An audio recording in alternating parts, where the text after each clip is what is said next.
In this episode of The Bear Roars, Dan chats with Colorado innovator Dr. Scott Davis, CEO and co-founder of Vescent, a leader in precision advanced laser systems and photonics technology. Vescent, which applies Nobel Prize-winning frequency combs technology, is a great example of a picks and shovels play in quantum. Scott is passionate about advancing quantum science and technology to solve complex challenges and expand the frontiers of knowledge. Let's poke the bear to kick off the conversation. All right, Scott, I know we are going to have a first in this particular recording of the Bear Roars podcast. And I know that because I've seen you talk before. So I'm going to beat you to the punch. Okay. Did you see how hard it was fucking raining out there? Well, right when I pulled up. And so I parked right in front. I hope that's okay. Absolutely. All right. I've heard him use that word when he's talking in front of big audiences. So I was going to use it before you I appreciate that. So I was going to be the first one to swear. Yeah, well, I don't know about swear, but the particular word. That particular swear which word. Which I think yes. will come up a few more times. It just might. So yeah. tell us about your fucking business plan, Scott. So I'll tell you about our fucking business plan. So we are a designer and manufacturer of equipment that enables quantum systems. And so what I like to say is, we want to be the Intel of quantum. So it's sort of Intel inside. I want it to be, my company is called Vescent. We want to be the Vescent inside. And so if you're building a quantum computer or a quantum clock or a network or a sensor, you open up the lid and you look inside, you see the Vescent logo. So what do you think not necessarily of your particular technology, although my guess is it's going to be related to that, but what do you see as early commercialization, not directly related to the government, so talk about non-government related early commercialization of true quantum technology. Yeah. As we look forward in time, I know there's already the use of quantum technology in very important devices in the past, but when we're thinking about what's coming forward, what do you think's going to be a big deal? So first of all, let me just briefly explain sort of what the umbrella that I cast of quote unquote quantum technologies. And Please. This is, so I'm trained as a physicist. I'm trained as a quantum physicist. I love quantum mechanics. It is the way the universe works at the very small and the very cold. Why do you love quantum? I love... And when did you start to love quantum? Okay. Oh, we're going there. That's cool. I started loving quantum when I was an undergraduate in college. And so I always like physics. I like physics and I like art. And I actually see those as two sides of the same coin.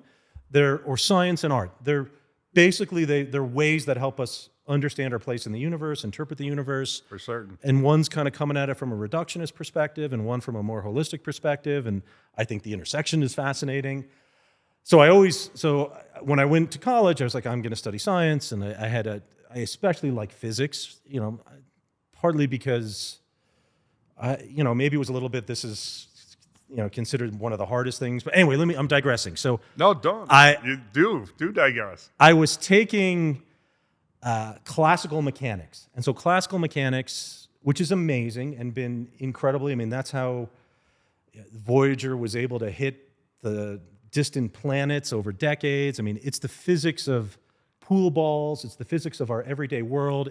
Our intuition is classical. And to the extent it's true that we actually visited the moon back in the late 60s, it was because of classical, right? So I was working with guys at NASA who actually did one of the LiDAR rovers over the moon, and they actually showed me, they could actually see where the material was. And so when they were telling me this, they were all excited. And I was like, that just means you guys are part of the conspiracy. Yes. Anyway, classical mechanics is the physics of... Oh, so with LiDAR, they were able to see... They could actually see the things that were left behind. Really? Yeah, they did. Wow. It was pretty cool. And it's sort of fascinating that the moon and Mercury have actually been, in some ways, better mapped than the surface of the Earth. They're smaller, but that's a total digression. Yeah. Back to your original question. When did I get fascinated in quantum mechanics? So I was learning classical mechanics. I loved it. I loved craziness like Coriolis effect and all these, just understanding how to sort of be predictive of where things are going to be in the future. But then I had this sort of realization where I had this realization that at any instant in time, every particle in the universe, every atom has a certain position, mass, position and momentum at a given period in time. And then if the rules were just classical physics, if you had a big enough computer, you could predict the whole future. And I go, if you had a quantum computer, you could predict the future if it was all classical. Yeah, you could. That's right. But anyway, so then it's like, it's all predetermined. There's no free will. And I actually got, kind of a little depressed about that. And it was like, what the hell am I doing this for? It was all quote unquote mechanics. It was all that's exactly right. And then the starting point and the motion, all of it. You could just calculate everything for every moment in the future and every moment in the past. That's exactly right. But then I took quantum mechanics, and I realized that no, the universe is way more subtle, way more nuanced. And there are certain fundamental rules of the universe, things like baked-in uncertainty, the Heisenberg uncertainty principle. That is fundamental. You just cannot know position and momentum equally, infinitely well. The fact that this idea of wave-particle duality and this amazing sort of postulate of quantum mechanics that I don't really think anyone fully understands. This idea of the dictates of quantum mechanics say that the universe is probabilistic; it's not deterministic, and the fact of making a measurement of something collapses the wave function, and that tagged with entanglement is one of the things that got Einstein all upset. This idea of spooky action at a distance, but that was fascinating and liberating to me. This idea that. And it's sort of a bit ill-defined. What do you mean by a measurement? But that fundamental idea that observing reality changes reality. Measurement really just means any disturbance in which you're trying to pin something down. Yeah, that's basically right. Or anything is being pinned down by any disturbance. It's not. So I think for the longest time, the way it being described, an observer made it sound like the human observer was somehow somehow the cause of the collapse of wave function. It's like, well, that is one of many, many, many causes that take place continually all the time. Yeah, the famous Young's double slit experiment, where if you're not putting a detector to say which photon goes through which slit, then you get this beautiful interference pattern, even if the flux is so small that only one photon is transmitting at a time. That was the biggest breakthrough, right? That was a huge breakthrough. How the heck do we explain this? When that happened and the people were doing the experiment, and they saw that, and they're like, okay, there's got to be an explanation for this. There was like, what the heck is going on here? Yeah. But then if you put a detector on one of the slits, then you collapse the wave function, then it's either going through this slit or that slit, and then the interference pattern goes away. And so anyway, that idea not that it's a full one-to-one or I have anything figured out by any means, I very much don't, but it's like the universe is more complicated. And that opened up the idea of free will, and it opened up the idea that I've got some say in my own destiny. And that was actually really liberating for me. And it's like, I love we this. don't really know that. We don't really know that that's true, but it allows me. But we know that it's not true if the world was completely That's exactly right. That's exactly right. But without us digressing down this path too long,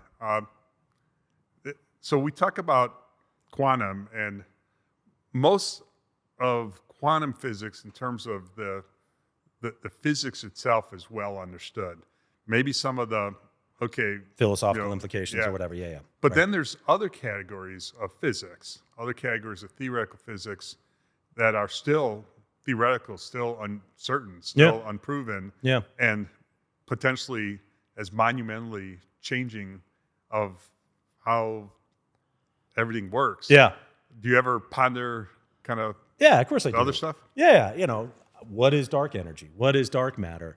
Most of the universe, what is it made of? We still don't know. I actually take a lot of comfort in the fact that there's still a lot to be discovered. Yeah. It was, when I was a young kid, I was a little bit upset that the explorers had seen all the continents because there's nothing left to discover. But then that was part of my love of science is there's still a lot to be figured out.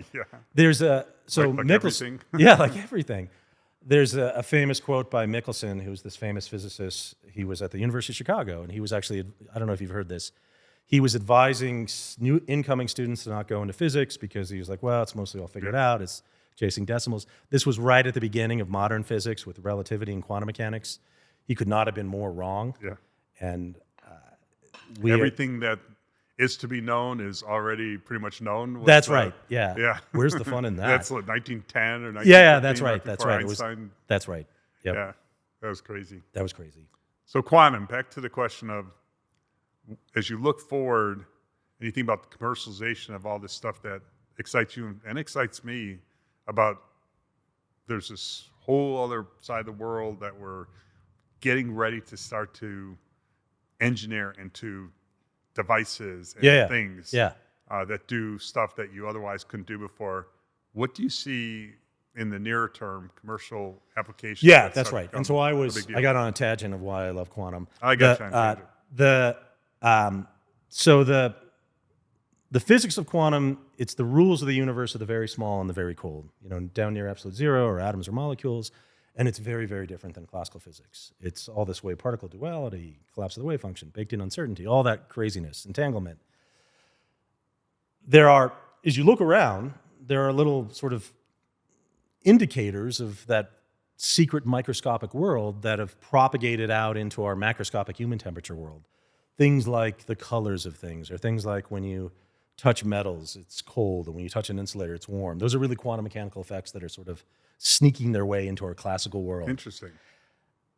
When you engineer systems in our classical world to exploit that quantum weirdness and bring it up into the classical world, you can do amazing things. And it has already changed the world in the 20th century. But you asked what's going forward. And so some of the things that you can do is, you can build a whole new type of computer. And that this was Feynman's idea, and it has these incredibly disruptive potential. And I'm incredibly excited about that. But you can also do things like, make amazing time standards and frequency standards, make amazing, low phase noise oscillators for sort of next generation radar, make these crazy sensors that can see through walls, make these crazy networks. Crazy sensors that see through walls. What do you mean by that? Well, so you can build something called an atom interferometer, and an atom interferometer is So an interferometer is basically, it's fundamentally you're relying on the wave property of something, typically light or radio waves, and you cause it to interfere, and then you have something that has what's called a coherence. So it's wave-based, and it's all in phase. You split it up into two separate paths, then you recombine it, and then while they went in their separate paths, if one of them took a little bit longer to get to the recombined point than the other, there will be a phase shift, and you can see that as a change in the intensity of the recombined signal. And this is how things like fiber optic gyros or ring laser gyros work. And that's how planes get where they're supposed to go, and ships and things like that. It's big business. Mm-hmm. The challenge with those is that those are done based on light, and light moves really freaking fast. And so it's the fastest thing in the universe. And so when they're in transit on those, I'm sorry, I bumped the mic. When they're in transit, if you have a phase shift, you can see that, but it's basically sort of the transit time. Your phase shift has to happen during the transit time. And so there was this idea that if you had something that had these coherent wave-like properties that did not move as fast as light, then you could make a more sensitive inertial sensor. And so that was this original idea behind the cold atom. So you can cool atoms down with lasers, incredibly cold, so that way their de Broglie wavelength gets macroscopic, and the de Broglie wavelength is sort of the length of the matter wave of the quantum mechanical material. And then you can do interferometric things with those coherent matter waves. And someone did a little back of the envelope calculation, said you can make an inertial sensor that's 11 orders of magnitude better than a light-based inertial sensor. And when you get down to practice, you start throwing orders of magnitude away, but you still win. Like, still the best inertial sensor is a cold atom inertial sensor. Because, I mean, put 11, just in general sense, what does 11 orders of magnitude mean? So it's insane to think about. I mean, that's like from us down to the atom. Yeah. I mean, if going from your office, which is about 20 miles away, to here, what would be 11 orders of magnitude? Yeah, it'd be way microscopic. Yeah. And so or way going the other direction, it would be outside of the solar system. Outside the solar system. That's right. Yeah, so it's not, well, geez, maybe going from here to Kansas City or here to Europe. Nope, it's from here to like other parts of the universe. 11 order magnitude is huge. It's bigger than your dimensions of the atomic scale are sort of nanometers or angstroms. You're looking at 10 to the minus 9, 10 to the minus 10 meters, and a meter is sort of a human size.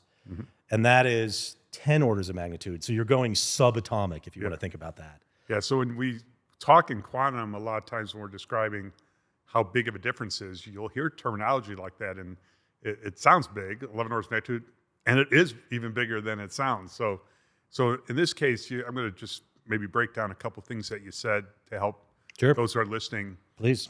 You said something about using lasers to cool atoms so that they're, de Broglie wavelength gets macroscopic. Yeah, and what, in a practical sense, what that does not mean is that, oh my gosh, that's so cold, no one can touch it, it can't exist in the real world. No, it doesn't. Yeah. But using lasers, which is a big part of what you do, you can get that coldness. Yep. In other words, another way of saying getting something really cold is to suck all the motion out of it, get it almost motionless. Yep, that's right. It's at that point when it starts to behave where the quantum properties dominate in the classical world. That's right. So how do you get those atoms that cold with it being able to exist in kind of the everyday world, with you being able to pick it up and hold the device? Yeah, well, it exists in a very special place, and we don't make the physics cells that do that. Companies like Inflection make that, and others. But your lasers our lasers are used to cool those and trap them and manipulate them. Yes.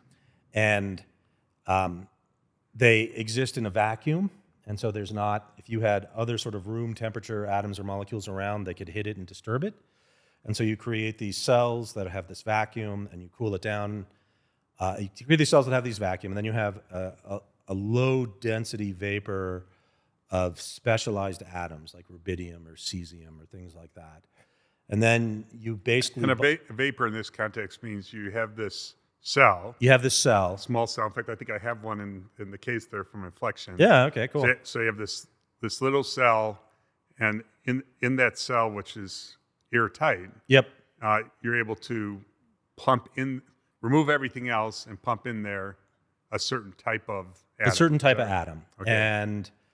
And the vacuum is really quite good. There's typically at 10 to the minus 6 torr, and room temperature or atmospheric pressure is like 760 torr. So again, we've got these orders of magnitude. And so in these specialized cells, you have these atoms, and then you can do this, and this was the subject of multiple Nobel Prizes. You could use light. Light actually has a momentum, and you bombard, to put it simply, you bombard the atoms with light from all directions, and you construct it in a special way so that way the atoms that are moving get hit harder than the atoms that aren't. And then over time, you collect a concentration of atoms that are just incredibly, incredibly cold. And you could actually get it so cold that it forms something called a Bose-Einstein condensate that won the Nobel Prize for folks in Colorado.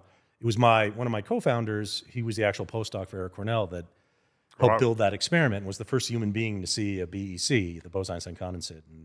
And this is, so he made that, him and the folks he was working with made that famous plot that shows the condensation. One of the things that didn't make the science paper, the very peak of that, when it shows it all collapsing, that very peak of it is white. And Mike Anderson, one of my co-founders, he said, well, of course it has to be white. It's the snow-capped Rocky Mountains. And so there's a little secret Colorado Easter egg in there. I gotcha. And so basically, the atoms of a certain type get to a point where they're so motionless. Like tens of nanokelvin. Very, very small. 10 to the minus 9 Kelvin. Almost at absolute zero. So almost absolute zero, but this vapor cell that they exist in, you can pick up. You can pick up. Yep. So the cell's not cold. The little tiny miniature atoms. That's right. Are so still, so motionless that means all the heat's been basically taken out of them. That's right. Yep. Now they start to do this phase transition. Yep. Into a Bose-Einstein condensate, which means now they're ripe for doing all kinds of crazy stuff with. And even before it's a full BEC, it's still so cold that their de Broglie wavelength, so their matter wavelength can get macroscopic. And so then you can do things like make interferometers out of them, and this is tricky business. And interferometers means what? Means that you're interfering waves with one another. And so things that have wave-like property. And so people do that with light all the time, and that's actually how, interference of wave and coherent detection, it's how a lot of telecom and the internet works, and LiDAR and all this other stuff. But you do that with a coherent matter wave, not with a light wave, which is kind of amazing to think about. Like, we're doing that. That's amazing. And then you can create these different paths, and atoms move a lot slower than photons. So that means your transit time in the area can be orders of magnitude longer. And that was the original idea of, oh my God, you can make an inertial sensor. So the idea is you have these guys split out, one goes one path, one goes the other. If the whole thing rotates while they're in transit, then when you combine them back, the one side got there sooner than the other. And then you see that as a change in the interference. When you interfere waves with one another, if their peaks are all aligned, you'll get a constructive interference, you'll see a positive. If their peaks are anti-aligned, so one's at a positive peak, one's at a negative peak, you get destructive interference. And so it's a way, it can be an incredibly sensitive way to do detection or sensitivity. And so how does that help you see through an object? So the way it works, and this is so far from commercial, but so not only can you do amazing inertial sensors, but atoms, not only do they move a lot slower than light, but they also have a rest mass. And so they are affected by gravity. And so you can actually detect, so one might get there slower than the other because it's actually feeling more of a gravitational pull. And so you can actually use that and build these things to construct what are called little G meters or gravimeters. And these things can be so freaking sensitive that you can actually tell, and it takes integration time, but if someone is standing on the other side of a wall or not because of their gravitational pull.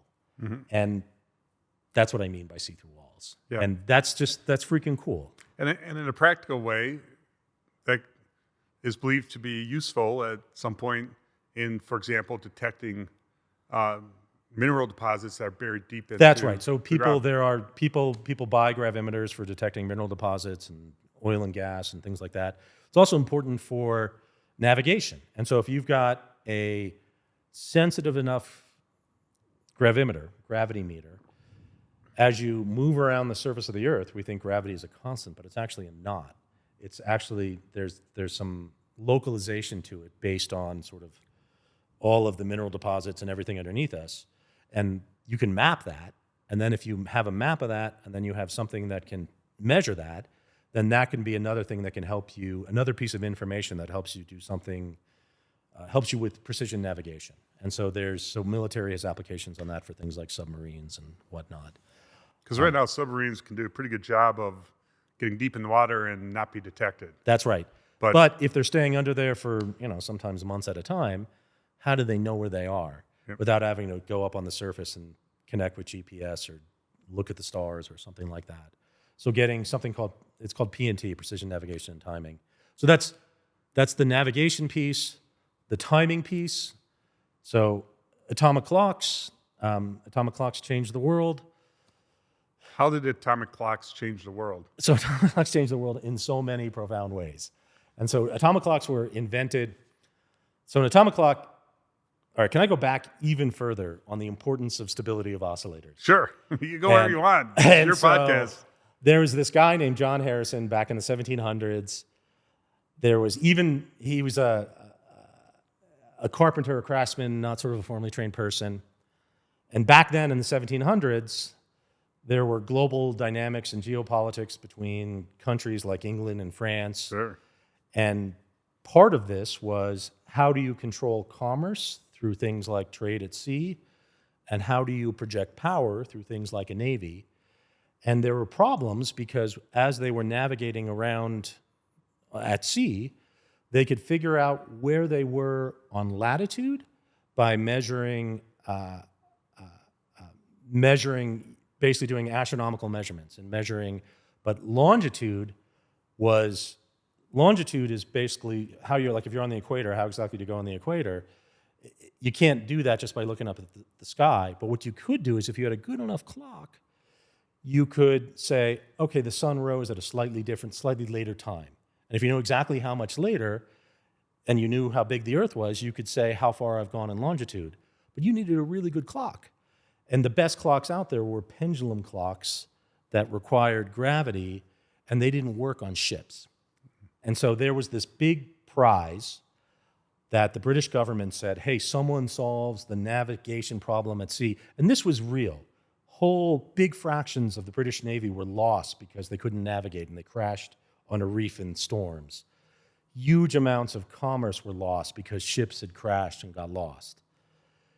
And so he invented And it was through multiple generations. He called it his H1, his Harrison 1, Harrison 2, Harrison 3. It was really his Harrison 4, which is a way of making a stable oscillator, which is a clock is a stable oscillator with a counter, making a stable oscillator that could work, that could sort of leave the lab, if you will, leave a stable environment of a rich person's living room, was sort of the lab back then, and go on something like in marine environments on a ship that's swaying around. And so this was, and he's, insane inventiveness, inventing bimetallic strips to compensate for thermal changes, and just on and on. These things that he invented, and he called it a chronometer, because it was basically a clock that, I don't know why he called it a chronometer, but it was something that, and it was, your ship captains, it was a big deal if you had one of these. And it allowed you to navigate, and that is what allowed, it was that invention that allowed the British Empire to exist. It allowed, and the British Empire was the largest empire humanity has ever seen in terms of fraction of the world's population or fractions of the Earth's surface. And there's a valid argument that's why we speak English and don't speak French here in the US, because the British government, that was the power of a stable oscillator. That was many centuries ago. Then in the 20th century, they said, okay, these are really good, but there are these weird God-given things in atoms and molecules, these crazy quantized transitions, and some of them are even more stable. And so how can we take that stability and use that to improve this orders of magnitude more? And that was the invention of the atomic clock, which was done also in England, and at this place called National Physics Laboratory, which is sort of their version of NIST. That was back in the 1950s. That was a long time ago now. And that was, people talk about quantum computing winning a quantum advantage. I like to say, well, they had many orders of magnitude quantum advantage 60 years ago. The day they turned it on, it was like, this is better. And then that enabled things, that just kept getting better and better and better. And that enabled things like GPS. GPS could not exist without that stable oscillator, and atomic clocks that could leave the lab and fly in satellites. That was a big freaking deal. And then GPS, every single second, virtual atomic clocks are beamed from outer space down into people's pockets and their cell phones. And billions of us are walking around this globe with 10 nanosecond level timing precision, and we take it for granted. And it has affected our power grid depends upon it. Our power would go down if GPS goes down. All of our financial markets, this trade got in before that trade, it's tagged to atomic clock signals. Our infrastructure, our military, our national security, it changed everything. The internet would not exist without the timing standard derived from atomic clocks. And so that's what I mean by it changed the world. Yep. Okay, so... But that's about to get disrupted. Yeah. It's on the verge of getting disrupted. Sounds like it's good enough. Yeah. It's not good enough. And, okay, so what do I mean by not good enough? It's not good enough because, first of all, we're dependent on these weak signals from space, and it is... dependent for GPS? From GPS, that's right. So much of our world economy is dependent on this.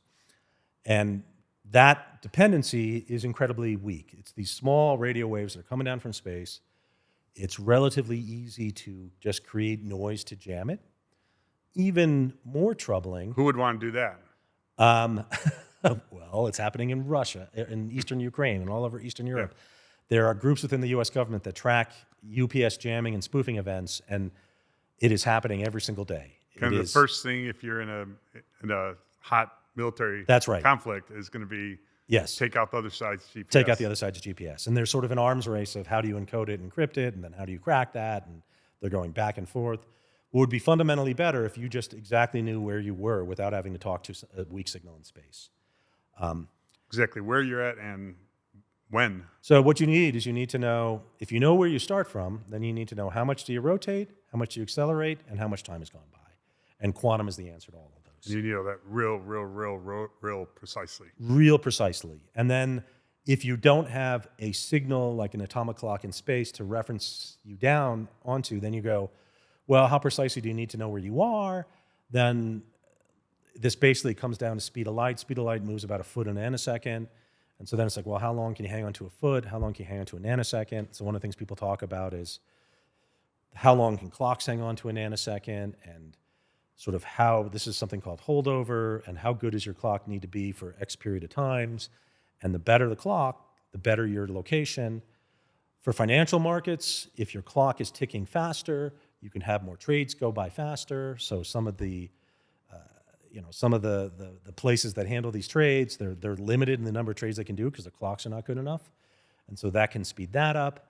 You can also do amazing science with these clocks. Do you know how data centers get affected by timekeeping? Yeah, so data centers are dependent upon that too. Yeah. And so both internally, how fast they go back and forth, that's dependent on how good your clock is. And they're still dependent upon connecting to GPS to sort of keep that synchronization going. And so there's a worry from sort of an infrastructure perspective. If GPS goes down, all of the stuff that we depend on is vulnerable. Mm-hmm. And so I do see, doing next generation clocks that rely on something called transitions in the optical domain, they have to have something called a frequency comb that was co-invented here in Colorado. A guy named Jan Hall, who my CTO, he was Jan Hall's last grad student. I say that as a point of pride, and then his name's Kurt Vogel, and Kurt will go, yeah, I broke Jan, and I made him quit. No, he didn't. Jan had an amazing career. That enables this next generation of clocks that are going to be, again, here's that word, orders of magnitude better than the old microwave clocks, but they need the sophisticated laser systems that were subject of Nobel Prizes not too long ago and had to be in these sort of specialized rooms, kind of like the grandfather clocks from way back when. Mm-hmm. If someone could figure out a way to make these be manufacturable and rugged and robust and easy to use and smaller, lower size, weight, and power. And so that's where we come in. Yep. And so we've got the world's smallest, the world's most rugged, the world's most robust optical frequency comb that enables clocks and sensors and all these other things to get out there into the world. So 5 years ago. And they also enable quantum computers too. Yep. So 5 years ago, how big would one of those devices have been? 5 years ago? Yeah. Well, even right now, except for the emergent ones. Yeah. So optical clocks are typically, they take up maybe not clocks, but the frequency lasers, comb? The frequency comb lasers that you guys They organize. take up like a whole 19-inch rack that's 6 feet tall and a chunk of a table that is many feet wide, and they get delivered with a Ph.D. who has to install it. Yeah. And now we've got them down to sort of this big. So they were kind of lab. They were designed for lab. Yep. That's right. Yep. And so you're not going to stick those on very many things. You never are. To change the world. You never are. But what you guys are doing is you're taking that, making it smaller. That's right. A lot smaller. So you started to say it. Where are you right now in making those into more commercial We are selling devices? Them. We are manufacturing and shipping those now. And we've got some early adopter customers who are creating next generation timing solutions, next generation sensors, who are buying our products and then putting them in airplanes, you can also make amazing sensors with them, putting them in the Permian Basin looking for methane leaks and oil and gas, putting them in these places that was unthinkable just a number of years ago. And so super proud of that. So the size now, put that in perspective? Size now is, our optical frequency combs now are, I'm doing this with my hands, and this is, some people are going to just be listening to this, and that's meaningless. That's all right. Smaller than a bread box, maybe a quarter bread box, something like that. It's bigger than a deck of cards. The actual oscillator is smaller than the deck of cards, the optics, but all the electronics, which drive the size, weight, and power, make it be sort of 4 deck of cards size, something like that. And how long will they stay that size versus get smaller? Even smaller? Good question. Or does that matter that much in the nearer term? Eventually it will. In the near term, I don't think it does. I don't think there's big market pullers to get them even smaller because of the rest of the system is what's driving the total swap, the total size, weight, and power. Mm-hmm. And so you could take this and make it even smaller, but you're not going to make your final product smaller. Yep. And so I don't see a big market. And the final product is small enough and light enough that, as you said, it goes on planes and goes That's on, right. And it's more rugged, more field deployable, and so this are replacing something called masers that can be full rack mount things that have to be in an environmentally stable environment, and they put them in these things that are designed for chicken egg incubators. I'm not kidding. Like at NIST, they have these chicken egg incubator things with their masers in them, which is just freaking funny. And so you can take those big things and put it down into a nice rack mount sort of piece of audio equipment size. And that can go in things like data centers or planes or subs or whatnot. And the early adopter customers that you're working with, what's the commercial use case that they see? Like, what's the product market fit? Yeah. So right now, masers, which are about $400,000. So maser is like a laser, but in the microwave. And maser is it's like it's a molecular clock technology. or an atomic clock is one way to think about it. Very stable oscillator. And how many are there? Those are out there? And there's not that many. So they sell for $400,000. They're fragile, but there's the total yearly market for those is only between $50 and $100 million. It's not that big, but part of the hypothesis is because the price per unit is high. Partly because the price per unit is high, and also because the environmental ruggedization is very low. Yeah. And so they are confined to these laboratory environments. If you could get the ASP, the average sales price, down and ruggedize it, which is absolutely possible, and get those out there into the world, how elastic is that market? That's a great question. I believe it's quite elastic. So 400,000 per unit goes down to what type of realistic number in the nearer term? Between the 200 and 300K range in the near term for sort of first generation products. Okay, so not a huge improvement in the price. What about the form factor? So then the form factor goes from these big racks down to a big sort of multi like a meter long piece of equipment down to something that is just a 19-inch rack, sort of similar to a size of a home stereo system or something like that. And what about the precision, the capability, the performance? You can get ones that are even better, what's called lower phase noise than masers, with that reduction in price and reduction in size and environmental ruggedness. And that enables a lot of things. Not only does it enable better timekeeping, but it also enables things like something called sensor fusion. You can take disparate sensors and sync them together and make them act like a bigger sensor that has better resolution, for example, for radio telescopes or for doing radar from space-based platforms or doing imaging from space. And so there's national security aspects for that.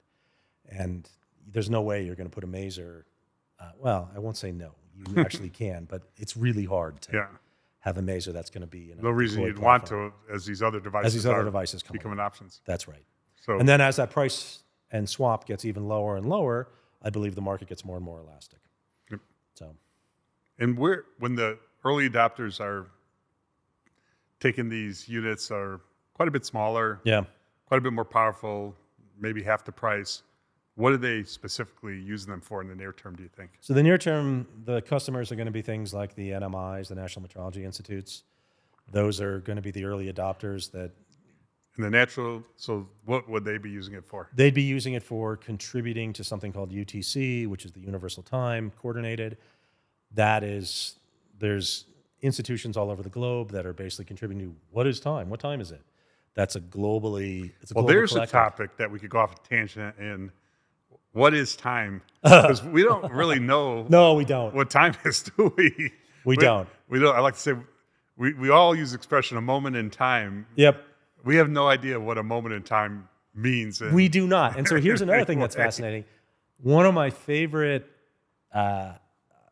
you have to come down and visit us. I've got some people put those inspirational posters of little kitten hanging from a wall saying never give up.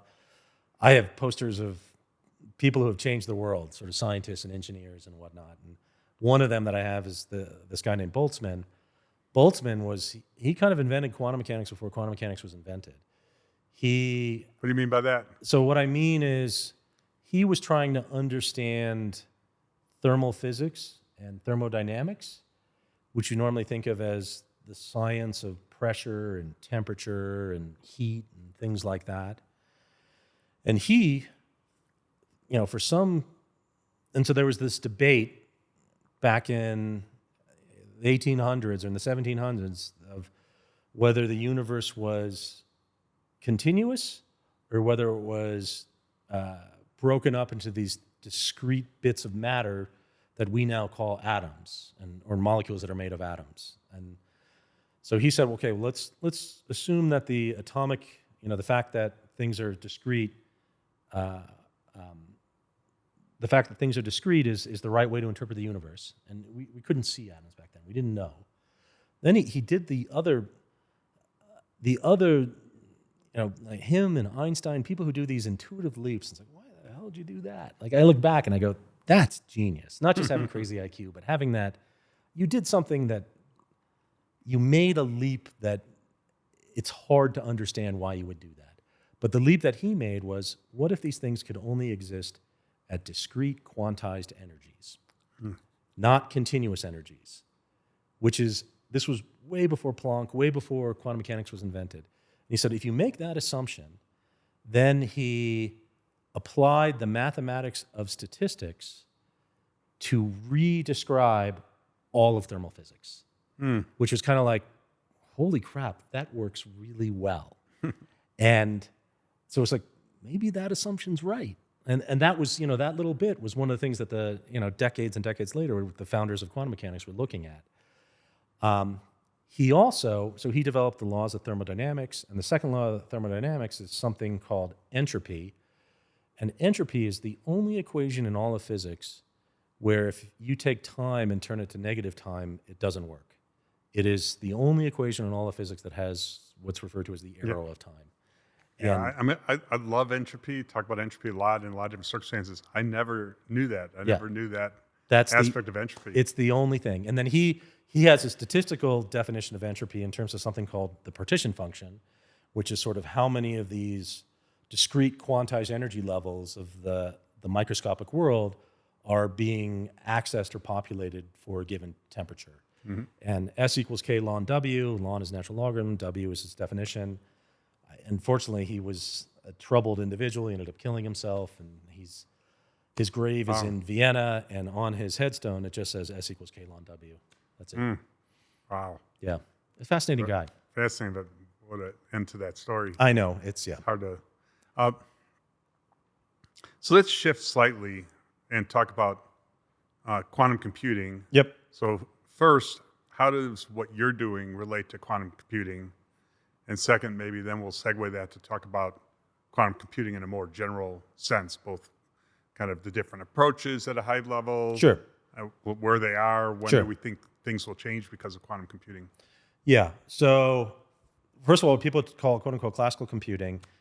That's already changed the world. I mean, so this thing called Moore's Law, one of the founders of Intel, saying that the number of transistors per unit area is always going to double, and that has driven trillions of dollars of economic activity. Sure. That has, And it's enabling this first phase of true AI. It's enabling the first phase of true AI. It enables everything. I mean, it enables it's our whole digital world. How we're being recorded now is enabled by that.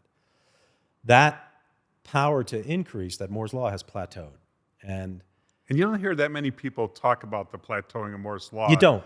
It seems like in the quantum world, people are pointing that out. Yeah. And now, outside the quantum world, people are like not really talking about it much. Now, there are ways of increasing computational strength beyond just doubling the number of transistors per area. So it's not that computers are standing still. Yeah. They keep getting better and better. I mean, NVIDIA and their crazy GPUs and all that.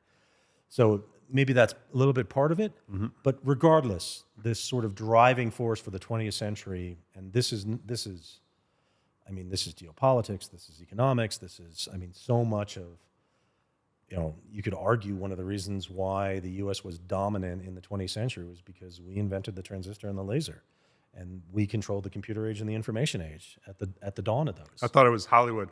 It was Hollywood. Well, you would know more about it. I have no idea. But it was a big freaking deal. I think it's because we control the money supply. Maybe they control. Well, that's another piece. That's the thing that makes it all happen. That has plateaued, and so it's sort of like, and those were transformative, and so it's sort of like, well, what's next? And so Feynman, this brilliant physicist, he had this idea that. All right, let me take an aside. That has plateaued, and as amazing as classical computers are, there are some things that classical computers are just really crappy at. And even though they're so powerful, they can't solve quantum mechanical problems very well at all. And you start trying to solve what are the physics of a molecule, which is a collection of atoms. And you start going to 2 or 3 or 4 atoms, and it barfs. It just totally fucks up. I had to say it too. There you go. That way I'm not the only one. It just can't do it. And it's like, and so things like, pharma companies that want to design drugs that help people, they do it through. Oh wait, is that why the pharma companies design drugs? Put money in their pockets. Well, I believe that there's sort of overlap between those. They do it through these brute force sort of. It's very, very complicated. And so Richard Feynman, back in the 1980s, he had this idea that if you're going to solve a quantum mechanical system, you should use a quantum mechanical system. He had this idea of build a quantum mechanical computer. Instead of having bits, you have these funny things called qubits. You have the power of it scales exponentially with the number of qubits, not linearly with the number of bits. It can do all these amazing things. And it was just a crazy idea. And just to put what you're saying in perspective, just to take a half step back.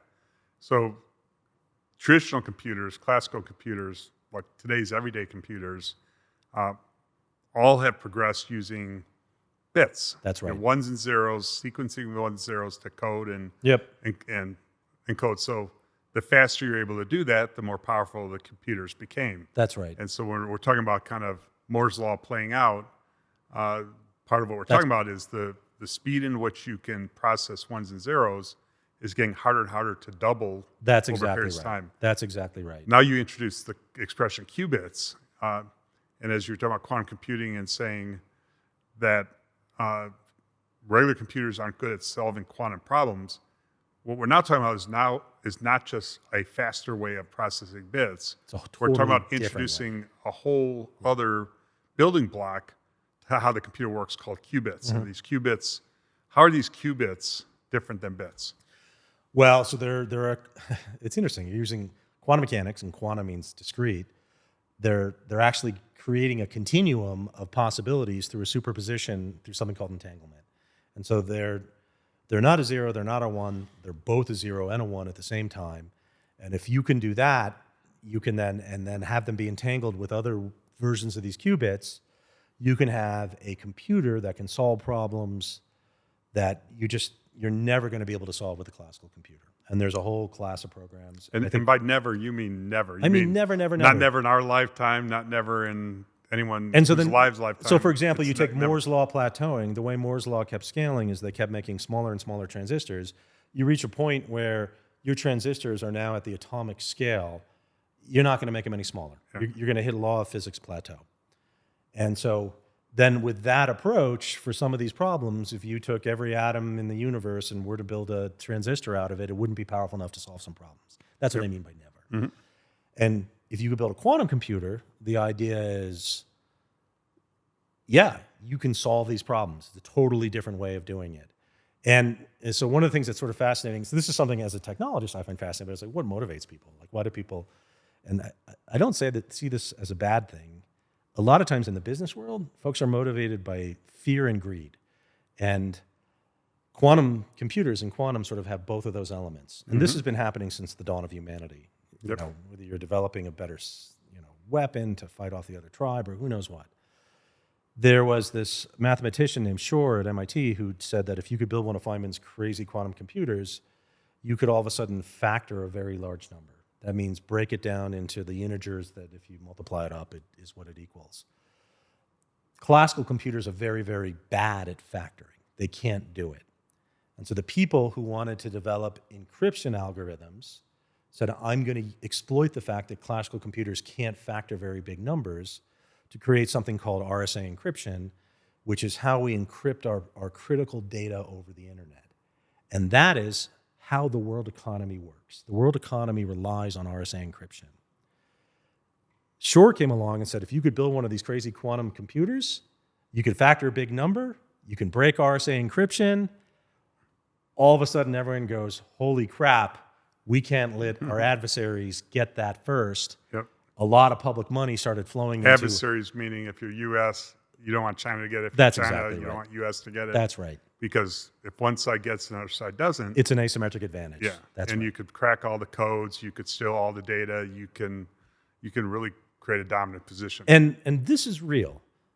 There are states, and we're doing it too. You take critical data that's out there in this encrypted world, and you do something called data harvesting, and you store it and you lock it away, and you say, when our quantum computer gets powerful enough, I'm going to break that and see what's inside there. Yeah. That's going on right now. And so that's a fear piece. The greed piece is, and it's, greed overlap with humanitarian good, and I actually believe those things are not totally diametric. It's a driving force. It's a driving force. That's right. Why humans even exist. That's right. And it's sort of why capitalism works better than, full communistic societies. It's like you're going to get someone who wants something the other person has. And so you should develop a system that uses... just wants to create something, wants to invent. That's exactly discover. Right. That's so exactly greed right. could be, greed sounds like such a horrible word. It does. And, but there's other ways of saying it that is... you could call it ambition. Yeah, ambition. That's right. Exactly. Yeah. There is, and so quantum has both of these aspects into it. So there's billions of dollars of government money. And the part that's the ambition part goes to things like if you have these quantum computers that are able to solve problems that are otherwise unsolvable, you can do potentially what? You can do amazing things. You could do drug discovery. You could do financial analyses of markets that can't be done. You could factor large numbers and break encryption. You could do, on and on and on. Yeah. Like it's these truly... And like most breakthrough technologies, what you will do is hard to fully get your mind around. Yep. Until it actually becomes commonplace. And people are, okay, now I'm going to build something, some level of software and hardware. And all of a sudden, things like an iPhone changes the world. Yeah, that's exactly right. You cannot, as much as we try to predict the future, you cannot. Mm-hmm. And sometimes I will look at the picture of the very first transistor in Bell Labs, and that was an amazing thing. Did the people who invented that envision Instagram and envision YouTube and Spotify and all these things? They couldn't even envision that AT&T wouldn't be the biggest company in the world. That's right. And so the answer is absolutely not. Or Uber, or how this is how commerce is going to work and how humanity's going to entertain itself. So we don't know where it's going to go, but we have a sense that it's going to be. So we have an inkling of here are immediate problems that have real market need that we believe this can attack. And so that's what we're chasing now. And so your lasers... So the lasers that we play make... what role in that? The lasers that we make... So there are a number of different modalities of how to build a quantum computer. And modalities means kind of engineering approaches. That's right. And so one of the ways of doing it is you get it incredibly cold and you utilize something called superconducting. And so there's another local company called Nobel Quantum that is working... Corbin's going to be in that chair. I was going to say, of course, you got to be interviewing Corbin. We're going to have to allocate about 3 hours for that one. Yeah, that's right. and so that's a local company that's making, I believe, the world's best dilution refrigerators. Yes. The other way of doing it is you interact with atoms and molecules, and that's typically done with a laser. And you could use lasers for cooling things down, and you could build a quantum computer with cold lasers, with cold atoms. We make the lasers that enable that. And so, or you could do it with trapped ions. And so people at Quantinuum and NIST, and that was again invented at NIST, another local Colorado Nobel Prize, Dave Wineland. That you interact with them with lasers, all those different lasers to stabilize them. You use frequency combs. You actually have to keep them super, super stable. And so the same things that are being used for making next generation clocks are also selling to the quantum computing companies. Yeah, so in the modalities that you're describing, what you're doing is you're taking your lasers, those lasers are being used by these quantum computing companies to trap the atoms, to interrogate them, to manipulate them, to do, that's right. So that's where we fit into it. Yeah, so you're playing both in the sensing market and the broadly defined sensing market and the computing market. It's kind of and the networking market. And the networking. And I think networking is interesting to me. Obviously, I come from fascinating. a networking background. And one thing, I've been describing quantum networking. Most people describe it in the form of the way to encrypt, to counter. But the way I describe it is when the internet came out, what did we do with the internet? Well, we put it over the telephone network because what else were we going to do with it? So we put it over dial modems, we put it over sonic connections, we used traditional telecom. But over time, as the internet progressed, the communication network started to become more native to the internet. It became Ethernet links, and you didn't have to go into these other protocols and other ways of communicating. You eliminate the efficiencies, you stay native. Well, the equivalent to that, I think, with quantum is initially when you take quantum information that existed within a quantum device, like quantum computer, you're then going to first be inclined to move it around using traditional networks, using the internet. That's right. But as quantum devices start to proliferate, they're going to find ways to want to communicate with one another in the native quantum world. That's right. Which is quantum networking or quantum communication. And I think one of the fascinating applications for quantum networking is the way to scale the qubit count. And so one of the challenges is the qubits, they're either individual atoms or ions that are trapped and prepared in these specific quantum states, and then they can interact and tangle with one another, and there are all these different ways of doing it. How many of those do we need to do something that's commercially useful? There's big debates. You talk about physical or logical qubits. But everyone understands, or if you're doing the superconducting as well, like how many of those how big can you make a dill fridge? How many of those could you put in?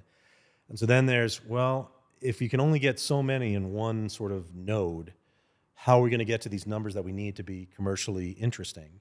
And so one of the ideas around this, it's a really good idea, is you use quantum networking to entangle them and connect them and make them act like one bigger quantum computer. And the way to think of that is like in a data center today, a normal data center today, pieces of equipment have to be networked with one another. So they're in a small space, but they require communications to get from one piece to another. So what you're saying is the first role of quantum networking isn't going across town or to another city.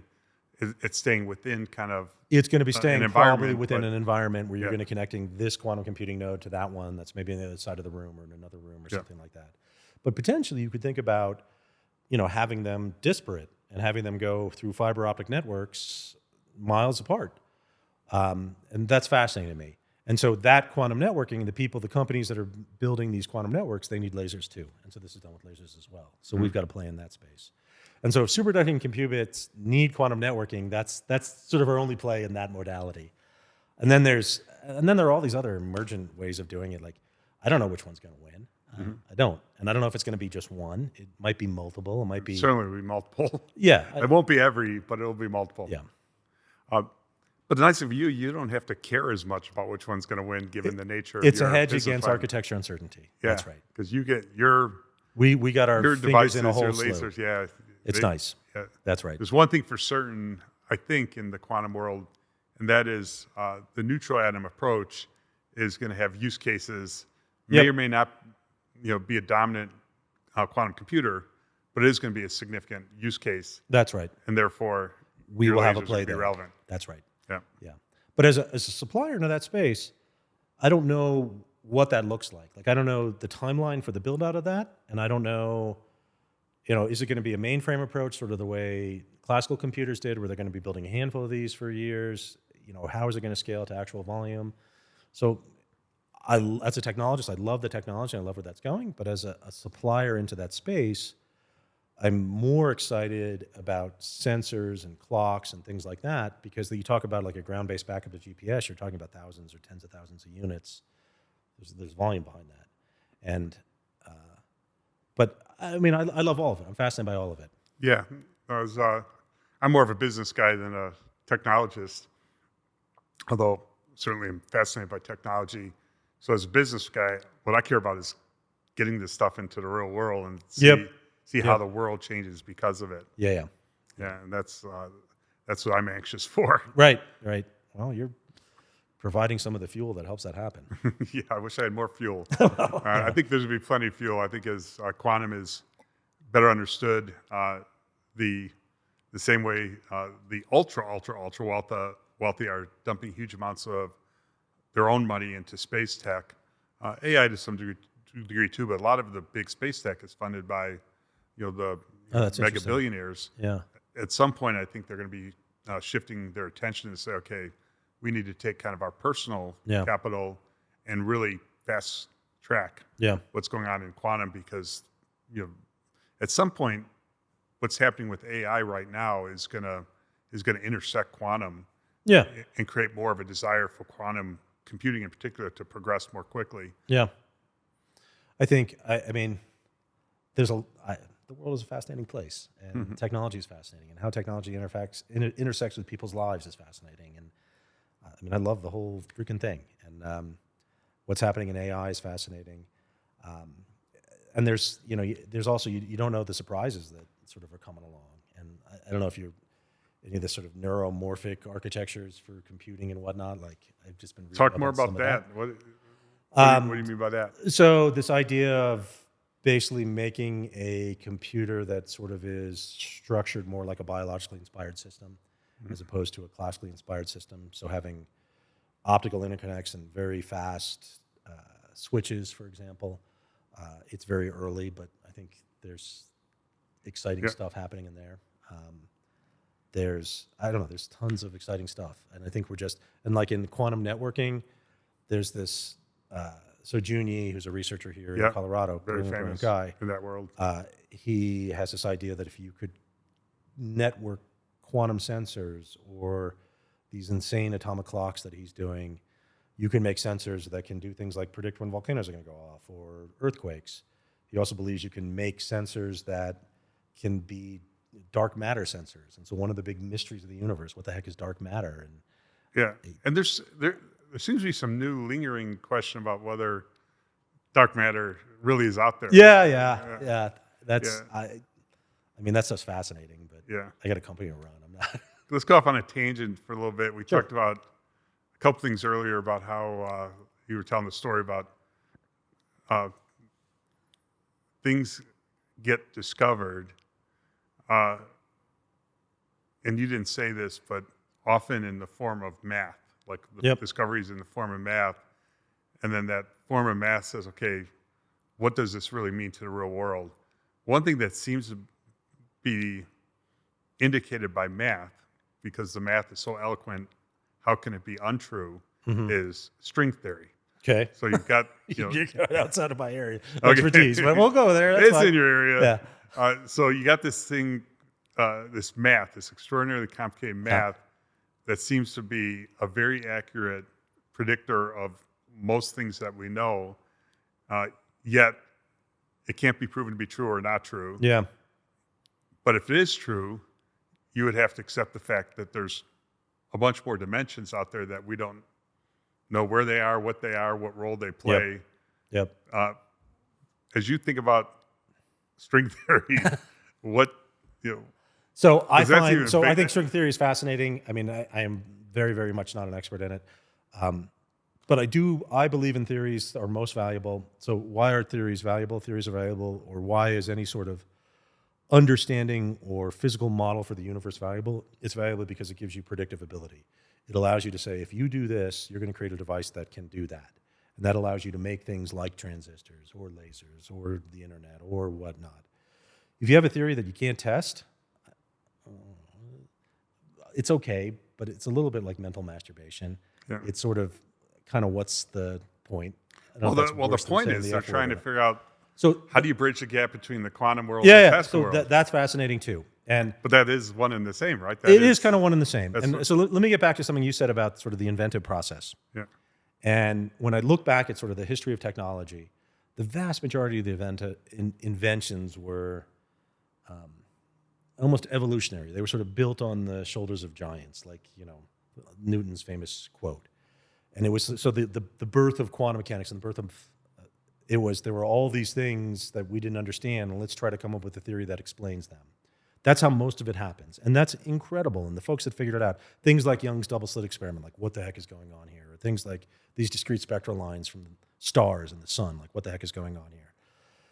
But then there's a class of people that, as opposed to saying there's something we don't understand in the universe, let's try to come up with a theory that explains that, they make these leaps and go, if that's true, let's see where the math goes. And so Boltzmann was one with his quantized bits. Einstein was another. Einstein followed the math in relativity and predicted things that had never been seen before. And people go, that's not, there's no way that's real. And for some of those, it was decades and decades after his death before it was like, oh no, Einstein was right. Bose-Einstein condensation was one of those. Those people are crazy geniuses. Yep. I don't understand how their brains work. And that's amazing. But okay, back down to the pedestrian level, those are, we're just trying to interpret what we see around us, come up with a framework that describes it, and then use that framework to do things useful in the world, to make useful devices, to build companies, to create jobs, to do all those things. There is a sort of philosophical, we want to understand how the universe works. And so one of the things that you were alluding to is there's this mismatch between, so I said earlier that quantum physics is the underlying rules of the universe. That's the rules of the universe for the microscopic. And then very small and the very cold. The very small and the very cold. And then at our regular universe, in our regular world, it's classical Newtonian physics, named after Isaac Newton. That is the physics of pool balls, the physics of playing catch, the physics that we all know. Then if you're very massive or you're going very fast or very high energy, it's the physics of relativity. Ultimately, it's just one universe.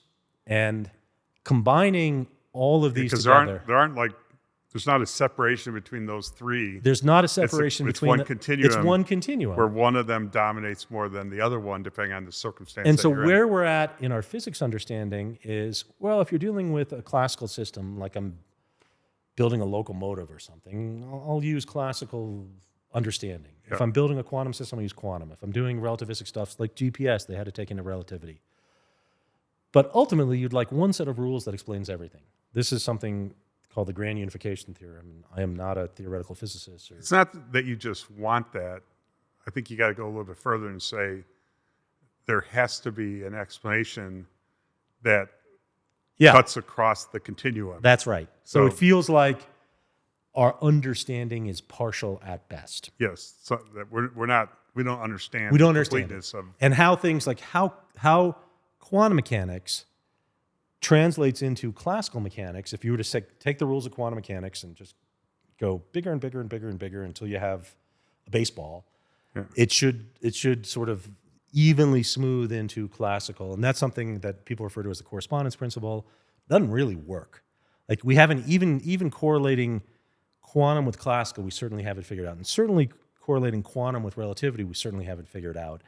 And Einstein, as brilliant as he was, he never figured it out. That was what he died trying to figure out. And so so some of these quantum systems that we're building now are going to be useful tools for probing those questions. Oh, that's interesting. And so let me give you an example. And so the clock that Juni has built, it is... And Juni, again, is at... He's at... NIST, CU Boulder. NIST, CU Boulder, a great freaking guy and brilliant, and he trains... brilliant people. Ben Bloom is one of them, who's running this company called Atom Computing, which is a great company. He built this clock. It's something called an optical lattice clock. And so you've got individual atoms or collections of atoms that are trapped in these lattice sites. And you've got a quantized transition that is defining time. And then you can use a frequency comb to get that out. Then you have a whole bunch of them at these different sites, and you can basically average between them to make a better clock. Each individual one is so freaking good. He's getting, 10 to the minus 19, 10 to the minus 20, which is an unfathomable. We talked about 11 orders of magnitude. Now we're talking 19 or 20 from sort of our normal everyday. They're so good that when one of them, you go from one of them up to the next one, it's a couple hundred microns, so a teeny fractions of a millimeter away from the surface of the Earth. That means its gravitational pull is a little bit less. And then he's actually seeing that the relativistic time dilation, he can measure that in the lab. You don't need a reactor or something moving super fast. It's tabletop relativistic measurements from a fundamentally quantum mechanical system. Now, that's pretty cool. Sitting there in that little vacuum cell is both quantum mechanical and relativistic effects. And then, things like, well, let's entangle them. Let's do different things. Let's poke at this correspondence. Let's see where things break down. A guy as brilliant as June is going to keep doing that. Who knows what the heck that and other things, other quantum systems that people are doing. It's going to help us understand So this is, I love this. Not only are people going to make money and they're going to get jobs and economies and all that stuff, but we're also making these tools that are enabling the next thing. Yeah. And I love being a part of that. Speaking of the next thing, Colorado won this award to create a quantum tech hub. Mm-hmm. We currently have about $130 million between federal and state funds to fund the first big phase of it. Yep. We touched on multiple times here why Colorado. You talked about Nobel Prizes. You're an example of one of the viable companies that exist here. What's your vision for what we're going to build out here from a quantum tech hub? And maybe when you're answering that, focus on your vision for this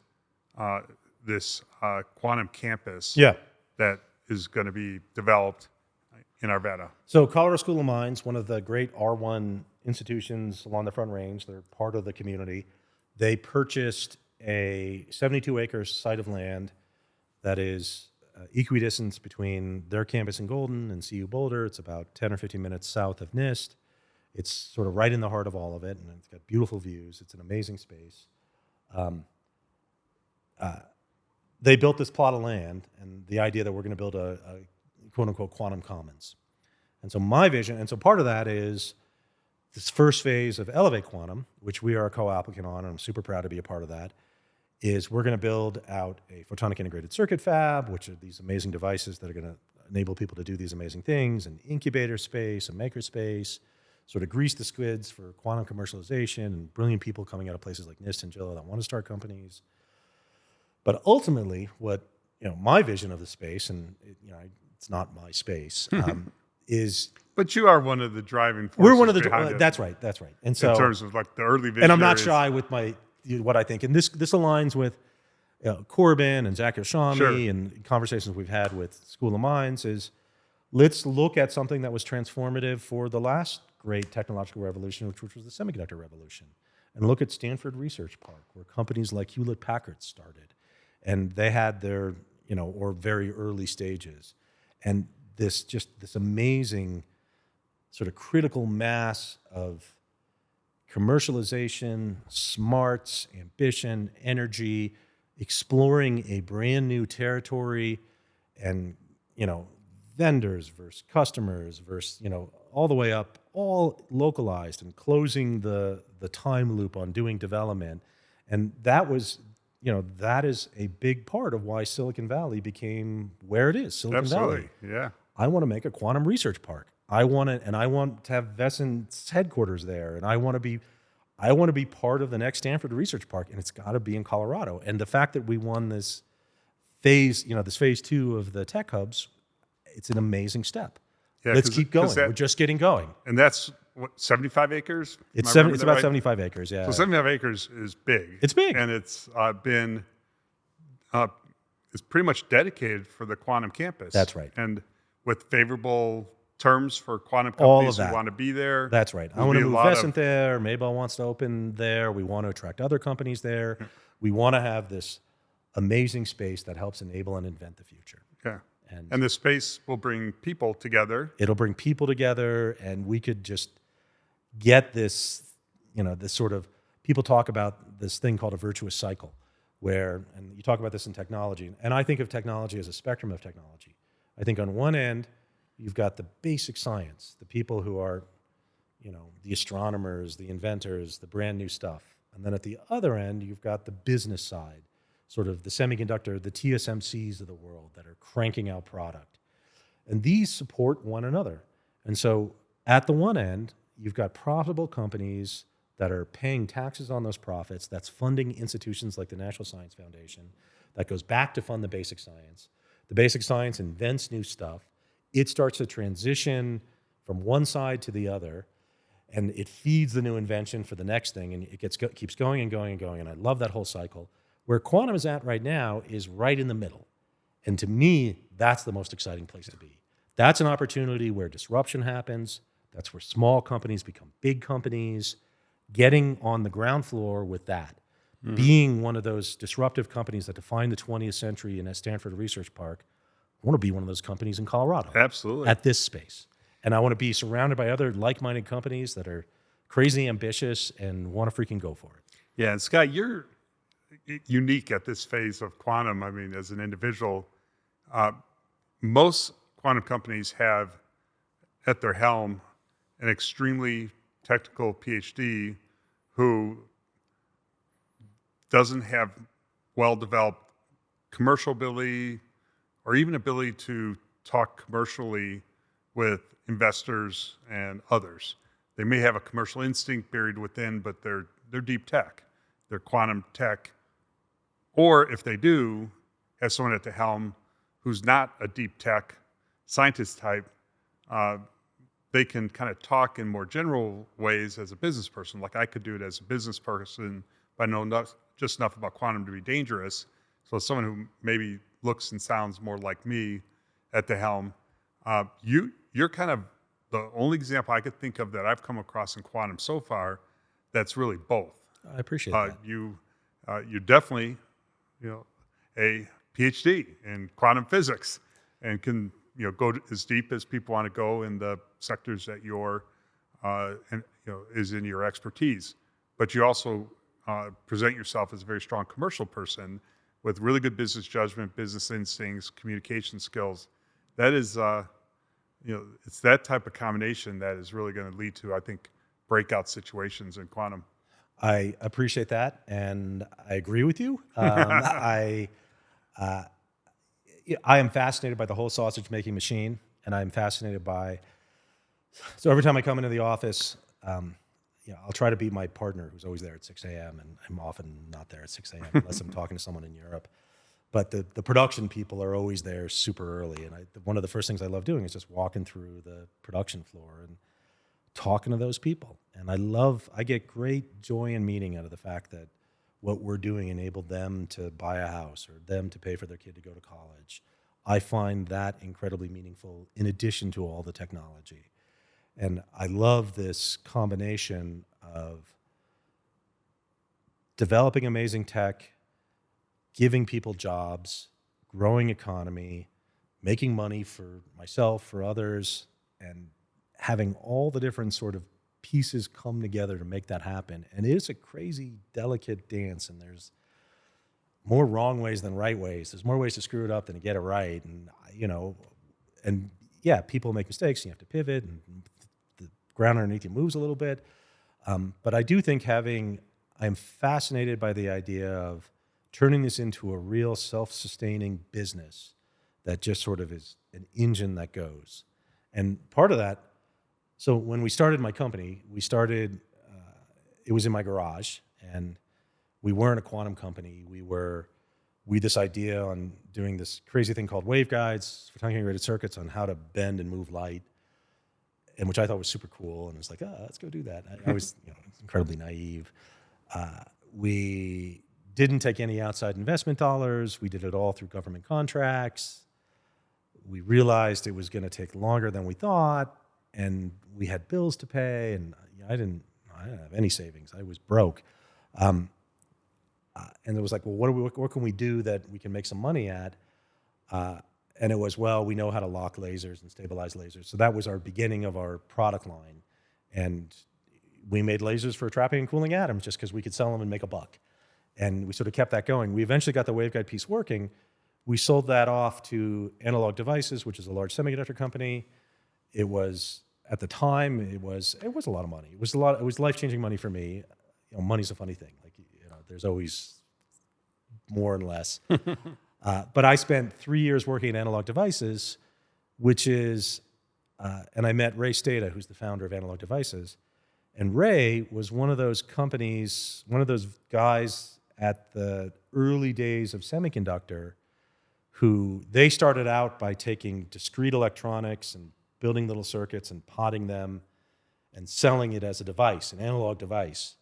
And then he sort of saw where the wind was going with these integrated circuits, and he was like, we need to get in that. And he figured out how to raise the money and blew one of the first fabs in the US. And now it's, $14 billion, 15,000 employees. It's amazing. And it is a money printing machine. They have figured that shit out. And that sort of machine of resources allows you to do all these other amazing things. And spending 3 years there, I'd like to say I learned as much in my 3 years at Analog Devices as I did in my 7 years in grad school. But it was very different learning. But it's an incredible and a beautiful thing to sort of... Is that the type of category of company you imagine Vescent growing into? Yeah, I would, absolutely. And now that took, Analog Devices was founded in the 1970s. It's old. It's not going to happen overnight. But yeah, so certainly devices so Analog Devices makes integrated circuits, and they sell them to everybody in automotive, and everybody. They're globally. The photonics and lasers and control solutions that are for quantum, we want to sell them to everybody. We want to go global. And I believe that it's going to be as big as that. And yeah, absolutely. Good deal. And then I want to make money for all our investors. Yes, for me and for we all are of an that. investor, so that's right. I take that fun. seriously. That's a big deal for me. It's fun to be part of other people's journeys when they're as enthusiastic and innovative as you guys are. We're going to learn and get as much out of the experience as we will. We will. As far as a financial gain. Yeah.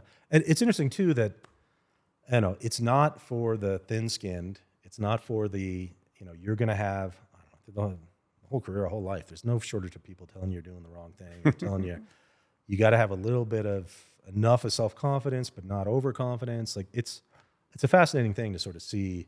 And, the other thing is there's no one way to do it. There's probably an infinite way of building a successful company. Oh, yeah. But maybe there's a lot of ways not to do it. There are many more ways to not do it. That's the ways exactly not to do it are more obvious than the ways to do it. That's exactly right. Yeah. Yeah. But I'm having a blast. It's super fun. I love what I do. Yeah, and I love the attention that the pioneers of quantum are starting to get, and that there's a concentration of that right here in the and greater we need Boulder, to lean Colorado into that, area. Build on that. And they work together. We do. Work together from how do we... Yep. It's not, do we do better than you do? It's like, how do we all do well? How do we attract more critical mass? Yeah, it's a mindset of a culture of abundance, that this is going to be a big thing and there's going to be room for everybody. Mm-hmm. It's not, oh, you got that win and we didn't, I'm mad at you about it. Mm-hmm. That is a non-starter. Do not do that. Absolutely. So anything we haven't touched on that you want to make sure we get to?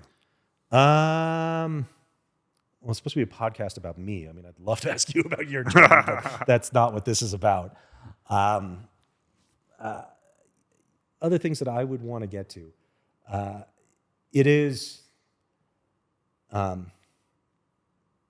could talk more about... What do you... I'll point you toward an answer, because I'm going to ask... The question is going to be, what are you afraid of? But let's answer that question in terms of the eagerness to see quantum kind of progress. Yeah. So in the context of an eagerness to want quantum to progress, do you have a fear of a disappointing outcome that will be... Yeah, I have tons of fears. So let me speak to fear a little bit. Fear is often viewed as a negative thing, but I think it can be a positive thing in terms of it being a motivator, in terms of it being, and it's also part of exhilaration. So I was working at Analog Devices. They were paying me very well, better than I've ever been paid before in my life. I used to have this 3-part mantra that I would tell myself, like, this is what I need to be happy. And what does happy mean? Like, that's conflict between contentment and ambition, and that's a separate thing. But I used to think that, well, I got to provide for my family and friends. I got to make money. That's a base. No shame in that. Everyone's got to do that. I got to be doing work that I believe is meaningful, and that's a personal thing. Everyone has to decide, and you can get meaning in all kinds of different levels of work, and you got to figure out, for you, are you doing something that you think is meaningful? And I said, I got to be working with people that I like and respect, because I spend a lot of time with these people. And when I was working at Analog Devices, I have a tremendous amount of respect for that company. They were paying me very well. I was definitely check on the number one. The number two, meaningful work, I was working on autonomous vehicles and sensors for that, and the idea that this is going to have great societal and, it's going to save lives. It was like, so for me, check. It seemed like everybody there had so for the third one, I'm looking at people I like and respect. It was, it seemed like everyone there had a Ph.D. from MIT. They all were crazy freaking brilliant. It was absolutely check. But I was at lunch with my founder, and I was like, look, I'm checking all of these, but there's something that's still a little bit missing. And this was a bit of an epiphany. I came to a realization that there were people, and this is not me throwing shade, this is just me about a realization about myself. There were people who were working there that have been working there for decades, and they were kind of just turning the crank and counting their time till retirement. And they were basically saying, okay, when do I get enough so that way I can go off and have my retirement? And then I realized, like, that is not me. Yeah, you don't want to be that. I don't want to be that. And then I realized what was missing was, it was almost too comfortable. I wanted to be a little bit afraid. I wanted to be like, oh crap, I hope this works. Or, oh crap, is this? Because that is part of what... It's adrenaline. It's what gets you going. It's what gets you going. That's exactly right. And so that was when it was like, hey, let's go back. Let's run the little piece that's that analog devices didn't want to acquire. And I did it backwards. I started as sort of the technical person in the company, and then I went to the CEO, which usually technical founders start as CEO and then transition. But I'm having a blast doing it. And so I actually think fear can be a good thing in the sense that so you asked, what am I afraid of? I'm afraid of tons of stuff. I'm afraid of hype cycle reality checks pushing out time to market and people having a reactive response and pulling too much of the, letting sort of nascent technologies dying on the vine to take decades to get reinstated. And part of this is, and look, all technologies, or all emergent technologies go through these crazy hype cycle waves. And part of the hype cycle wave is you've got people who have different motivations in what they do. And so one of the things when, there were companies who were going public, so like a company like IonQ went public via SPAC, and you had people who were the underwriters who were motivated to hype it as much as possible because they wanted the biggest IPO as possible. But a lot of us in the community, when we were watching that, we're like, that is bullshit. There's no way they're going to hit those metrics. They're just not. And they didn't. But they had a very successful IPO, and they got a bunch of cash. And IonQ I actually think is fairly well positioned. So the stock price held up pretty well. It actually has. It has. And I actually think IonQ is on an interesting path. And they actually do have a manufacturing plan, and they are scaling it. Yeah. Although I would say quantum has not really gone through a hype stage. It has not. And so there's been a couple instances of that. This is a good thing. And so in the autonomous vehicle space that I was in for a little bit, it went through a crazy hype cycle. There were people buying companies for over $1 billion. It was nuts. And I knew it was nuts.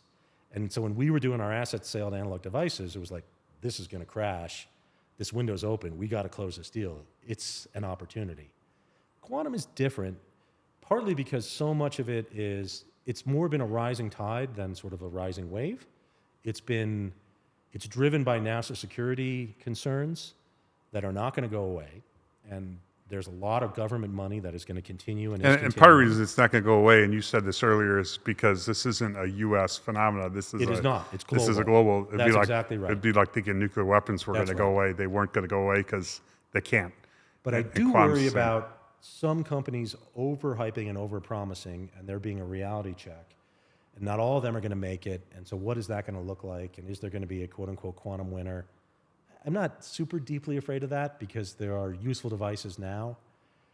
And one of our positioning is selling into the scientific markets because that's sort of a revenue stream backstop that I like. I like always sort of having that money coming in. Other things that I'm afraid of, look, you're always afraid of other technologies coming along that are going to do what you're trying to do better.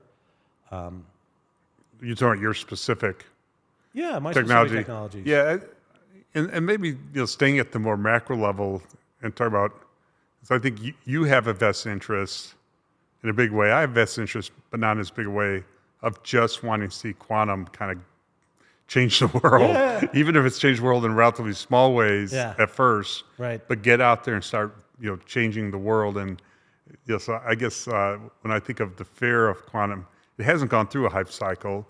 It's going to go through hopefully multiple hype cycles, because you have to go through multiple hype cycles to go from where it is now to the changing reality. the world. The internet did it. You were part of that. Yeah, so there'll be times where the concern would be if it takes a long time to even begin the So that's first one of my hype cycle. time to market, if that pushes out too long. Yeah.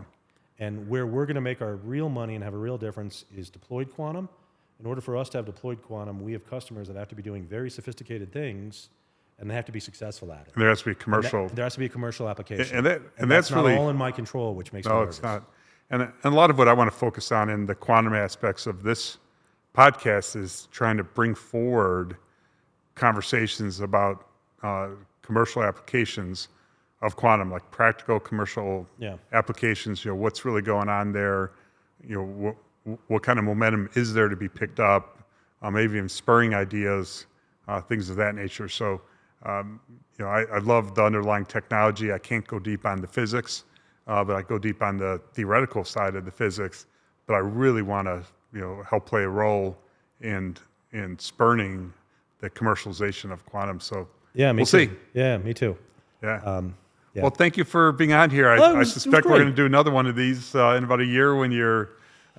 We'll check in, see how you're doing, and we'll check in on how the Elevate Quantum Tech Hub is doing, and lots of when you sent me the email saying that you were doing this, I was like, I love that Dan is doing this. It's awesome. No, it's fun, and hopefully will inspire people who are our listeners to want to go do things like you're doing, want to make a difference, and kind of help move the ball forward. Awesome. So thank you. It was great. All right, man. Yeah. Thank you for listening to this episode of The Bear Roars featuring Scott Davis. This podcast was produced by Loud Bear Productions and edited by Courtney Caruso with support from Allie Berman, Emily Notaro, and Gibson Siegert.